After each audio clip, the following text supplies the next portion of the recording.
Bonjour et bienvenue dans cette suite de vidéos. Donc l'autre fois on a eu à parler sur la façon dont on pouvait créer les en-têtes des colonnes ici dans notre list view. On a eu également à programmer donc la partie qui concernait les petits calendriers que nous avons mis ici. Donc on pouvait cliquer sur une des dates et ça s'affichait, donc ça s'était affecté dans notre zone qu'on avait programmée. Donc on a eu également à voir comment créer ces en-têtes de colonnes que vous voyez ici dans notre liste view, tout en voyant comment mettre la grandeur qu'il fallait. Donc voilà ce qu'on a eu un peu à faire dans la vidéo précédente. Alors aujourd'hui nous allons voir maintenant comment nous pouvons afficher donc les données de notre classeur, de notre feuille ici, les données que nous avons ici. Nous allons voir comment les afficher, tout en évitant de récupérer encore les en-têtes de colonnes qui sont ici, parce que nous avons déjà créé les en-têtes qui correspondent à ces en-têtes qui sont ici en Excel. Donc voilà, alors nous allons donc continuer. Quand on était dans l'autre procédure, la procédure qu'on avait créée ici, on avait pris ces bouts de code ici qui nous permettaient donc de créer ces en-têtes de colonnes. Alors aujourd'hui nous allons voir comment nous pouvons afficher les données sur notre formulaire. Voilà. Déjà là, nous allons d'abord chercher à trouver la dernière ligne de notre ligne de code ici, disons dans notre base de données, voulais-je dire. Nous allons essayer de voir un peu, à trouver donc la dernière ligne de notre base de données. Cela nous permettra que nous puissions afficher les données sur notre liste view comme il se doit. Alors vous vous souvenez qu'on a déclaré la variable qui est ici, la variable LNV. Vous avez dit que ça allait nous aider, donc c'est à ce niveau que ça va nous aider, la variable ici. Du coup, on peut ajouter aussi, on peut ajouter une autre variable là. Je peux écrire dim ligne, donc dim ligne, je peux mettre ça, dim ligne as integer, toujours integer. Celui-ci aussi va nous aider. Donc voilà, alors je reviens ici. Nous allons donc trouver la dernière ligne. Pour trouver la dernière ligne, donc qu'est-ce que je vais faire? J'écris les notes de la variable qu'on a pris là au-dessus. Donc j'écris LNV. Donc n'oubliez pas qu'on travaille sur notre feuille, on a déjà affecté à la variable ici de type feuille. On a déjà affecté notre feuille de calcul ici. Donc n'oubliez pas. Voilà pourquoi je commence directement à écrire sans avoir besoin encore d'attribuer encore une valeur à notre variable de type feuille. Alors je vais lui dire quoi? La ligne non vide, je vais lui dire égal à, je mets les notes de notre feuille, donc de la variable qui concerne notre feuille, bien sûr. Je fais point range,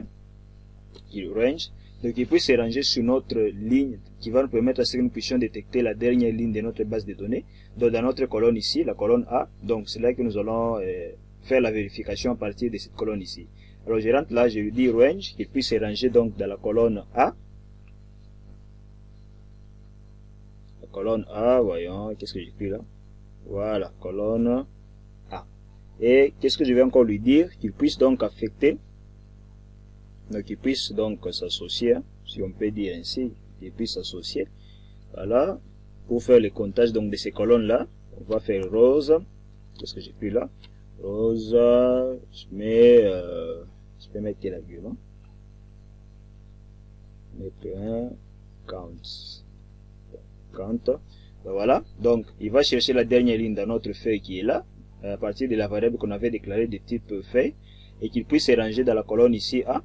À partir de cette colonne A, il va donc commencer à faire le comptage à partir de cette colonne là. Donc voilà pourquoi j'utilise row.count pour faire le comptage.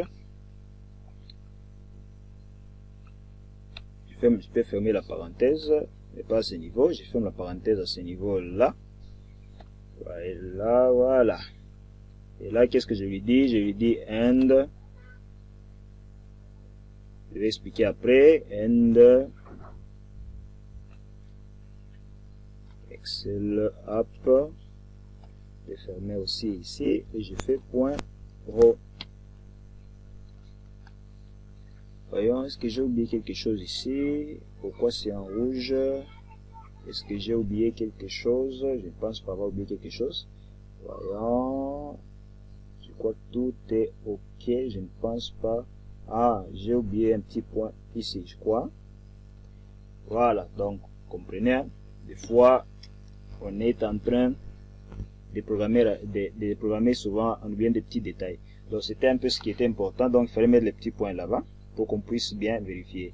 Alors, donc, qu'est-ce qu'il va faire? Donc, pour chercher la ligne non vide et la dernière ligne qui est donc qui est occupée, il va aller dans cette zone ici. Donc, c'est pourquoi j'écris les ranges ici A, donc dans cette colonne A. Et dans cette colonne, il va faire quoi? Les comptages. Il va commencer à compter tout en remontant vers les hauts. Donc, il va faire déjà ces comptages, là, voulais-je dire, ces comptages, à partir de ces codes que j'ai écrits ici, donc row, count, voilà, et end, Excel app, donc, il va commencer à faire le comptage là, de ces colonnes tout en remontant vers les hauts, et dès qu'il va trouver la dernière ligne, eh bien, il va s'arrêter. Et pour arrêter ça, nous devons donc arrêter la procédure. Et pour arrêter la procédure, je peux lui dire, par exemple, je peux lui dire si, et je peux écrire if lnv égale à 2, alors on sort de la procédure. Donc, then exit sub. Voilà. Donc, je lui dis, si il fait déjà le comptage, dès qu'il détecte déjà que ça c'est la dernière ligne, et bien directement qu'il puisse sortir de la procédure, au lieu qu'il continue à exécuter jusqu'à descendant vers le bas, ça sera inutile. Donc, il va juste s'arrêter dès qu'il trouve la dernière ligne. Si c'est la deuxième ligne, il s'arrête. Si c'est la troisième, si c'est la quatrième, donc voilà, ainsi de suite. Il va déjà donc s'arrêter, il va donc arrêter la procédure. Voilà ce qui était aussi important avant que nous puissions donc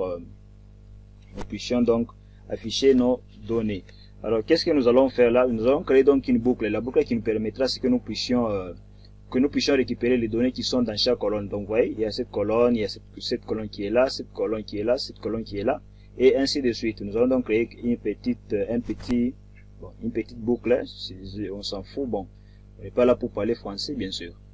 Donc, on avait déclaré une variable ici tout en haut, la variable i, et c'est cette variable qui va nous permettre à ce que nous puissions créer cette boucle est là pour que nous puissions récupérer donc les données qui sont dans toutes ces colonnes qui sont ici dans notre base de données.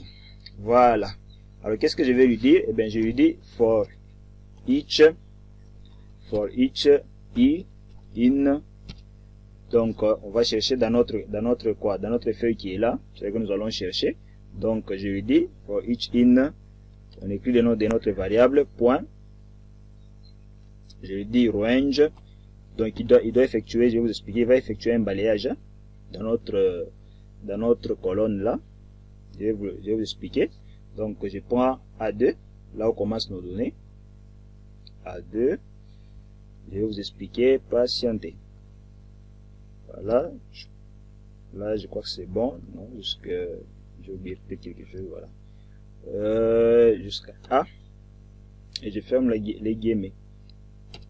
Et par après, qu'est-ce que je peux ajouter pour qu'il puisse bien faire son code? Donc je peux lui affecter la dernière ligne non vide. Comme ça, il va très bien récupérer toutes les données comme il se doit. Voilà. Et là, je peux fermer la parenthèse. Et voilà, enregistrer. Alors, qu'est-ce qu'il va faire ici? Il va juste effectuer un balayage dans notre base de données ici, dans notre liste qui est là. Il va effectuer un balayage, bien sûr, dans cette colonne.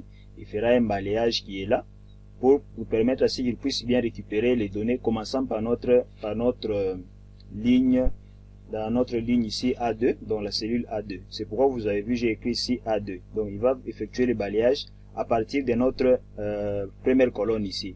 Et à partir de la procédure, je vais créer un code qui va permettre à ce que nous puissions nous décaler de chaque colonne. Et lorsqu'il va se décaler dans chaque colonne, il va commencer à récupérer toutes les données qui sont ici. Donc vous allez voir, c'est pourquoi j'ai créé cette boucle qui est là. C'est pour nous permettre à ce que nous puissions bien récupérer les données qui sont dans chaque colonne ici. Sinon, on aura juste les données qui d'une seule colonne et les autres ici ne seront pas récupérées. Donc voilà un peu l'importance de cette boucle qui est là. Alors pour permettre à ce que nous puissions maintenant récupérer donc les données de chaque colonne, nous allons ajouter donc un autre bout de code qui va nous aider. Donc je vais là en dessous. Qu'est-ce que je lui dis? Mais avant cela, je vais écrire ici d'abord. Je lui dis déjà ici, c'est pour bien nous retrouver sur notre liste view, hein, parce que la liste view, lui, il va pas chercher à récupérer encore les entêtes qui sont là. Il va récupérer directement la ligne qui commence ici. Donc, pour nous, on va considérer ça comme étant la première ligne pour notre liste view. Et qu'est-ce que je lui dis déjà? Je lui dis, eh bien, ligne Je pense je crois vous vous souvenez, on a déclaré cette variable là au-dessus. Si vous rentrez un peu en arrière dans la vidéo, vous allez voir. Je lui dis déjà égal à 1. Donc, pourvu qu'il puisse considérer cette ligne ici comme étant la première ligne. Voilà. Alors, nous allons maintenant essayer de récupérer les données de chaque colonne. Donc, là, je commence déjà. Je lui dis déjà point, list items.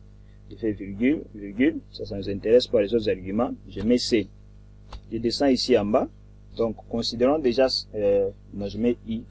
Qu'est-ce que j'ai écrit là? C'est I qu'on avait déclaré. Voilà, c'est I, c'est passé. Vous comprenez? Donc voilà. Là, déjà, on va considérer ça comme étant cette colonne ici. Le I qui est là, c'est déjà comme 1. Donc, il faut être clair sur ces points-là. Donc, le I ici, ça représente déjà la première colonne qui va récupérer dans cette boucle-là. Il va déjà récupérer ça. Nous devons aussi maintenant mettre pour la deuxième colonne qui est là. Donc, nous devons utiliser la propriété là, offset. Vous allez voir qu'on va l'utiliser. Alors, je descends ici en bas, je fais point, list items encore, et puis j'ouvre la parenthèse. Maintenant, ici, nous devons lui préciser la ligne d'abord sur laquelle nous sommes. Et à partir de la ligne où nous sommes, il va maintenant se décaler. Parce qu'il ne sait pas sur quelle ligne on est, il aura du mal à se décaler pour aller sur l'autre colonne. Donc, vous voyez un peu, c'est très important. Donc, nous devons d'abord lui préciser la ligne sur laquelle nous sommes. Nous pouvons mettre ici ligne égale 1. Ligne égale 1. Je ferme la parenthèse. Ouvre la parenthèse. Voilà. Je fais point. Je fais list subten sub items. Je fais ça. Très important aussi. Et je fais point add. Je mets, bon, ce qui m'intéresse ici, ce sont les arguments qu'on va mettre ici. Hein. Donc, c'est les tests, pas la clé, pas l'index, ça ne nous intéresse pas. On prend juste là, ce qui est nécessaire. Donc, je mets la C. Je fais point. Je crois que c'est ça. Si je ne me trompe pas. Il ne faut pas que je puisse me tromper. Sinon, notre code fera des caprices pour passer. Donc, en soi, à partir donc de cette ligne qui est là, nous pouvons donc à partir de la ligne où nous sommes, nous pouvons donc commencer à effectuer les décalages dans chaque colonne pour pouvoir donc trouver donc les données qui correspondent à chaque colonne. Et là, je vais créer donc la propriété que j'avais dit ici, c'est offset. Donc offset, j'ouvre la parenthèse, je me prends une virgule, je mets 1. De là, nous venons de récupérer la deuxième colonne. Donc vous voyez, c'est pas aussi compliqué que ça. Donc si vous suivez vraiment les étapes comme il se doit, vous n'allez pas vous compliquer la vie. Donc c'est vraiment trop simple, ce n'est pas compliqué. Donc on va alors copier ce bout de code ici au lieu qu'on puisse encore répéter ça. On peut le copier. Je fais copier, je descends ici en bas. Je fais coller, coller, coller, coller, coller. Et là donc on va compter les colonnes. Il y a 1, 2, 3, 4, 5, 6, 7, 8. 8, voilà. Donc on a 8 colonnes. Donc déjà ça c'est la première colonne, il ne faut pas oublier. Première colonne. Ici on mettra donc, ici on mettra 2, 2, 2. Ici on mettra 3. Ici on mettra 4, 4. Ici on mettra 5. Et là on mettra 6. Il reste la dernière ligne qu'on va mettre là en dessous. Donc ici on va mettre 7. Hein? On met là-bas 7. Alors il faut qu'on puisse également commencer à récupérer donc les données de chaque ligne qui seront enregistrées. Alors nous allons commencer à incrémenter. Nous allons faire donc l'incrémentation des lignes. Donc on fera ligne. Qu'est-ce que j'écris? Ligne égale ligne plus 1. Donc il va commencer à récupérer chaque fois qu'on fera l'incrémentation. Il va commencer à récupérer chaque donnée. Donc il va commencer à aller, il récupère cette donnée, la donnée qui est sur cette ligne. Il récupère. Dès qu'il termine, il récupère l'autre qui est là. Dès qu'il termine, il récupère l'autre qui est là. Et ainsi de suite. Donc si nous avons plusieurs données que nous avons enregistrées dans notre base de données, il va pouvoir donc les récupérer. Alors n'oublions pas de fermer notre petit boucle que nous avons créé ici. Il ne faut pas oublier. Donc je vais faire next i. Voilà. Bon, je pense que là c'est bon. On va essayer un peu de tester pour voir à quoi ça va ressembler. Et on verra un peu la suite. Donc je vais essayer maintenant de voir. Donc, vous voyez, la procédure qu'on avait créée ici, j'ai déjà copié ici dans notre formulaire. Donc, dès qu'on apporte une modification ici, directement, ça affecte notre procédure dans notre user form initialize. Alors, je vais exécuter pour voir. Voyons, apparemment, je n'ai pas mis les bons ici. On dit utilisation correcte de la propriété. Je vais essayer de voir si je me suis trompé quelque part ici. List items, je crois. Je vais essayer de bien vérifier. Ah, voilà. Donc, vous voyez, ici, partout, on avait ajouté add, mais ici, on a oublié d'ajouter cette propriété-là. Donc, c'est aussi très important. Donc, add. Donc, nous devons donc le signaler qu'il puisse ajouter. C'est pourquoi il faut mettre add. Add, c'est pour ajouter. C'est une propriété qui permet d'ajouter. Alors, on va maintenant essayer pour voir si ça va encore refuser. Alors là, on annule et puis j'ai fait ça. Objet requis, qu'est-ce qu'il y a encore? Objet requis, à quel niveau? Est-ce que j'ai oublié quelque chose? Je ne crois pas, est-ce que j'ai oublié? Allez, voyons, bien j'ai sauté une chose ici, voyons. Je vois pas. Objet requis, quel est cet objet qui est requis? Est-ce qu'il y a quelque chose qu'on a mis qu'on n'a pas déclaré? Dim line, ça est là, RD, ça est là. Et où est le problème alors à ce niveau? Voyons. Où est le problème à ce niveau? Je ne trouve pas. Essayons un peu de regarder de plus en plus. Peut-être nous allons détecter. Ah, ok. Je sais pas pourquoi C est entré dans ma tête. Donc ici, on met I. Donc vous voyez, tellement que j'ai programmé sur certaines choses que j'ai gardé en tête les C. C'est pourquoi ça écrit des erreurs. Donc on essaie encore. Voilà, là il vient de récupérer. Donc c'était juste des petites erreurs hein, auxquelles j'ai pas fait attention. Donc vous voyez, il vient de récupérer toutes les données qui sont dans notre base de données. Donc à partir d'ici, on peut manipuler. Et vous voyez les full row select qu'on avait mis. Il vient même de produire ces effets. Donc dès que j'ai vu sur une ligne de données, déjà il met ça en surbrillance. Donc vous voyez un peu, ça vient donc de nous afficher c'est à quoi on était en train de s'y attendre. Et avec ça, vous pouvez donc manipuler les données tout en étant sur notre liste view. On peut manipuler les données, on peut supprimer, on peut modifier. Tout cela dépend donc, ça dépendra toujours de vous. Alors je vais profiter qu'on puisse programmer le bouton consulter. Et on verra dans les prochaines vidéos comment programmer ces deux boutons ici, le bouton modifier et supprimer, à partir de notre base de données. Mais je veux qu'on puisse faire un peu de petites mises en forme ici, dans notre liste view. On fait juste là rapidement. Comme ça, on connaît un peu des données qui s'affichent très bien. Et peut-être en grand caractère aussi. Je peux me prendre ça. Je mets en gras, mettons 12 pour voir à quoi ça va ressembler. Exécutons d'abord. Là, c'est un peu... On essaie un peu de réduire, hein, c'est beaucoup trop grand. Soit on peut prendre une propriété, une police là, voulais-je dire, une police qui est, on peut prendre celle-ci. Je mets là, je peux mettre, on n'est pas sur notre liste view, il faut aller là-bas. Et puis on choisit l'autre écriture, je peux faire l'autre là, je peux faire ces petites mises en forme. C'est pour que les données puissent aussi avoir un très bel affichage. On peut mettre combien? 11. On peut cliquer là-bas. Je peux encore réduire, c'est beaucoup trop grand. Je peux encore réduire. Je peux mettre 9. Voyons d'abord à quoi ça va ressembler avec 9. Ah, ça devient encore petit. Hein. On met 10. Hein. On peut mettre ici 10. Voilà. 10. Est-ce que c'est là qu'on a mis? Allez, voilà. 10. OK. Et on peut donc exécuter. Voilà, là je préfère ça. Donc là, si on sélectionne une donnée, déjà le full row select fait son effet. Donc voilà, on peut fermer. Donc vous venez un peu de voir comment tout ce qui concerne un peu l'affichage des données. Si vous avez des difficultés, surtout n'hésitez surtout pas à me l'écrire en commentaire et on saura toujours comment y remédier à ça. Alors nous allons donc programmer les boutons consulter. Donc, dès qu'on va commencer à cliquer sur ces boutons, qu'on puisse nous afficher notre base de données qui est là. Donc, c'est ce que nous allons faire. Alors, qu'est-ce que je vais faire ici? Je vais double-cliquer là-bas. Je vais juste lui dire, eh bien, Sheets. Oh, qu'est-ce que j'écris là? Annuler là.